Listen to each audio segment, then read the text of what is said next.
Hello friends, today we are going to deal with degrees of comparison.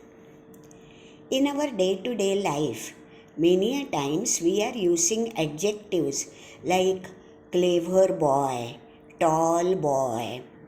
But when we say that adjective, then we are not showing how much he is tall in comparison with others.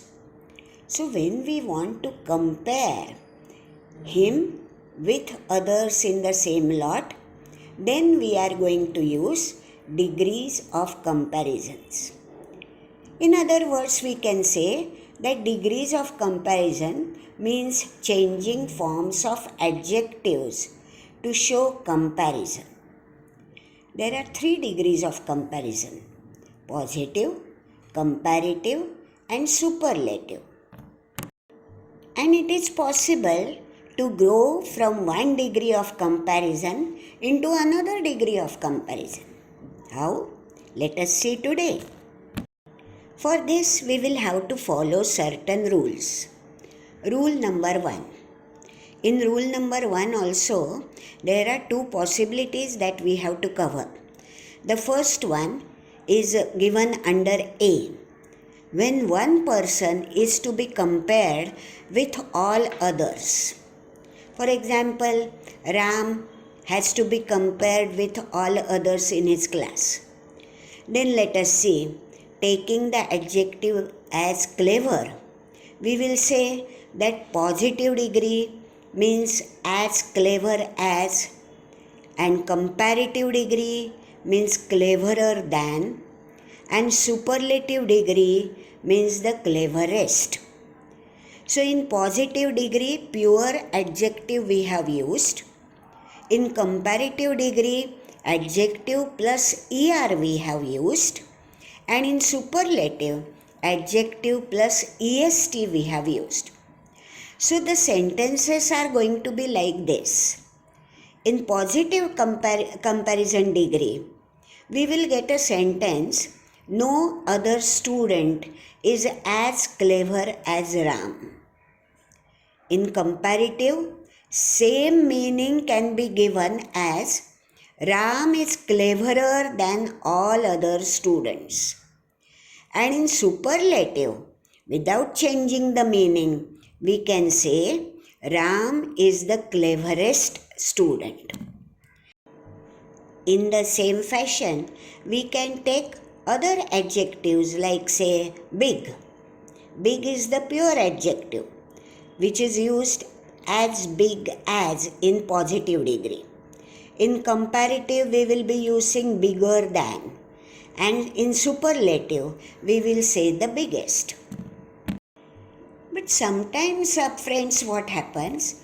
Like Ram, there are few other clever students also. And then when we have to compare Ram with few others like him with the remaining lot, then we will have to make following sentences. In positive degree, very few students are as clever as Ram. In comparative, we can state Ram is cleverer than most of the other students.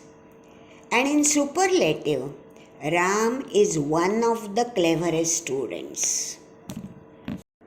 So here, student, the rule is the same. Rule number 1. In positive, we are using as clever as. In comparative, we are using cleverer than. And in superlative, we are using the cleverest. So, the rule remains the same, only few other words are introduced newly. Sometimes students adding er or adding est for making comparative and superlative degrees doesn't work. Let us take one example. There is an adjective beautiful. Now, is there any word beautifuler or beautifulest? No. they appear so queer to our ears, isn't it? So when addition of ER or EST is not going to give us results, then we have to apply rule number 2. For example, for beautiful adjective, positive degree remains the same as beautiful as. In comparative, we will have to use more beautiful. And in superlative, we will have to use the most beautiful. So, the sentences will turn out to be like this. In positive degree, no other girl is as beautiful as Lata. In comparative degree, Lata is more beautiful than other girls. And in superlative, Lata is the most beautiful among all girls. Now friends, let us see exceptions to these two rules. Take an example of good adjective. In positive degree, it remains good or well. In comparative, it turns out to be better. And in superlative, it is the best. So good, better, the best. Bad, worse, the worst. Little or few, less, the least. Many or much, more in comparative degree, and in superlative, the most.